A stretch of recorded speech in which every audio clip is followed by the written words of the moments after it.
আমরা সবাই কখনো না কখনো দোয়া করেছি, কেঁদেছি, অনুরোধ করেছি আল্লাহর দরবারে, কিন্তু উত্তর পাইনি। মনে হয় আল্লাহ শুনছেন না। অথচ বাস্তবতা হলো তিনি তখনই দেরি করেন যখন আমাদের জন্য কিছু বড় প্রস্তুত করেছেন। আপনি কি কখনো এমন অবস্থায় পড়েছেন যেখানে মনে হয়েছে আর পারছি না? চাকরির জন্য ধাক্কা খেয়েছেন একের পর এক, পরিবারের চাপ, সমাজের তিরস্কার, দুঃখ বেদনা যেন সরছেই না। তখন মনের মধ্যে প্রশ্ন আসে, কেন আমাকে এত কষ্ট দিচ্ছেন আল্লাহ? কিন্তু জানেন কি, এই কষ্টই আপনার পরীক্ষা। এই কষ্টের মাঝেই আছে আপনার উত্তরণ।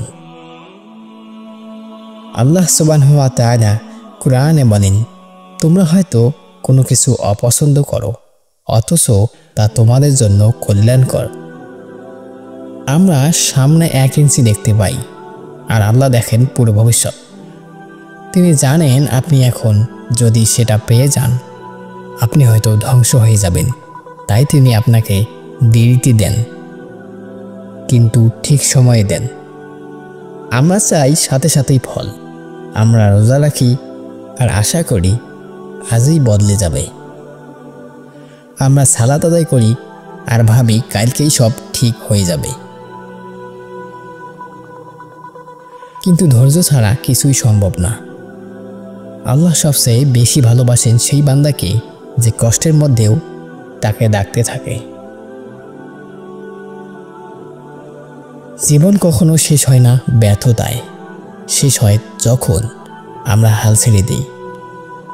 আল্লাহ আমাদের ব্যর্থতা দেখেন না, তিনি আমাদের চেষ্টাকে দেখেন।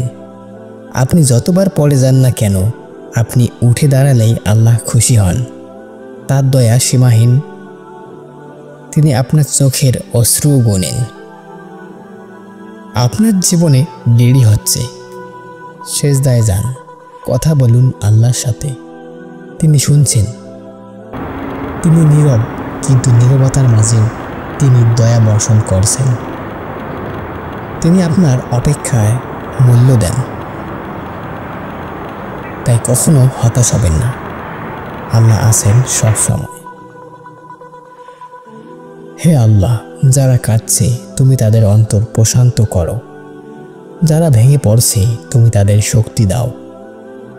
আর যারা পথ হারিয়ে ফেলেছে তুমি তাদের তোমার আলোতে ফিরিয়ে নাও। আমিন। এই ভিডিও যদি আপনার হৃদয়ে স্পর্শ করে তাহলে তা ছড়িয়ে দিন, কারণ আপনি জানেন না, হয়তো এই ভিডিও কারো জীবনের দুঃখ ঘোচাবে। ভালোবাসা ও দোয়ার সাথে। আসসালামু আলাইকুম ওয়া রাহমাতুল্লাহ।